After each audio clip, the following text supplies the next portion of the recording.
बहू ने सास को घर से निकाला। फिर भगवान ने हिसाब किया। एक औरत सड़क पर खड़ी है, रात है, बारिश है, दरवाज़ा बंद है। वो रोते हुए दरवाज़ा खटखटा रही है। ये वही घर था जो उसने सास को छोड़कर अपने नाम करवाया था। आज उसी घर ने उसे बाहर कर दिया। भगवान के यहाँ देर है, अंधेर नहीं। सुनीता आई थी इस घर में दुल्हन बनकर, गले में सोने के गहने, आंखों में सपने। सास थीं कमला देवी, गांव की सीधी और मेहनती औरत। बहू के लिए पहले दिन से खाना बनाया, चाय दी। लेकिन सुनीता को यह सब नहीं दिखा। उसे दिखी सास की जमीन, वो 10 बीघा खेत, वो पुराना मकान। उसने अपने पति से कहा, अम्मा को अलग कर दो, हम नया घर बनाएं। पति कमजोर था, प्यार में अंधा। उसने मां से कहा, अम्मा तुम पड़ोस में रहो, यहां तंग होता है। कमला देवी की आंखें भर आईं, लेकिन कुछ नहीं बोली।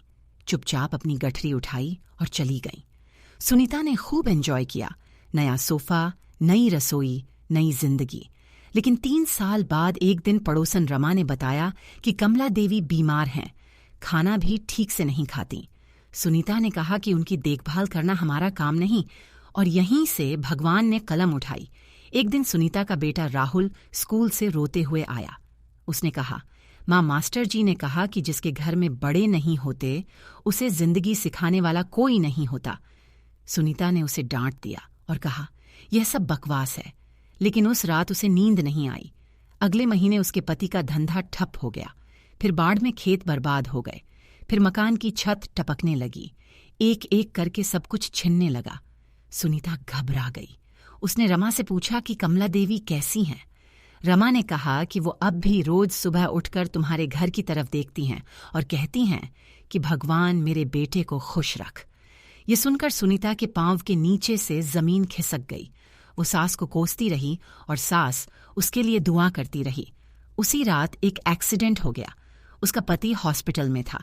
सुनीता अकेली थी, बेटा छोटा था, जेब खाली थी, और तभी दरवाजे पर दस्तक हुई। कमला देवी खड़ी थीं, बीमार हाथों में एक पोटली थी। उन्होंने कहा, बहू सुना पड़ोसन से, मेरा बेटा हॉस्पिटल में है। ये रख, मैंने छोटे छोटे काम करके बचाए थे। 5,000 हैं, डॉक्टर को दे देना। सुनीता बस उन्हें देखती रह गई।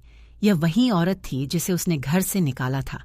यह वही औरत थी जिसके लिए उसने कभी एक गिलास पानी नहीं लिया, और यह वही औरत आज उसे बचाने आई थी। सुनीता जमीन पर बैठ गई, हाथ जोड़ लिए और रोते हुए बोली, माँ, मुझे माफ कर दो, मैंने बहुत गलत किया। कमला देवी ने झुककर उसे उठाया और कहा, बहू, मैंने तुम्हें उसी दिन माफ कर दिया था जब तुमने मुझे निकाला था। माँ कभी नाराज नहीं रहती। उस रात पहली बार सुनीता ने सास के पैर दबाए, और इस बार सास ने उसे रोका नहीं। धीरे धीरे उसका पति ठीक हो गया। घर फिर से बस गया। इस बार कमला देवी घर में थीं, ऊपर वाले कमरे में, सम्मान के साथ। राहुल अब स्कूल से आते ही दादी के पास जाता। दादी उसे कहानियां सुनाती और राहुल ध्यान से सुनता। सुनीता रसोई में खड़ी मुस्कुराती रहती। जो घर उसने कभी तोड़ा था वो फिर से जुड़ गया, लेकिन इस बार नींव मजबूत थी, बड़ों के आशीर्वाद से। दोस्तों, घर की नींव ईंट और सीमेंट से नहीं, बड़ों के आशीर्वाद से बनती है। जिस दिन घर में बड़ों की इज्जत खत्म होती है, उसी दिन से घर टूटना शुरू हो जाता है। अगर आपके घर में भी कोई ऐसा है जिसे आपने दूर कर दिया है, तो आज एक कदम बढ़ाइए। लाइक करें, शेयर करें और कहानियां को सब्सक्राइब करें।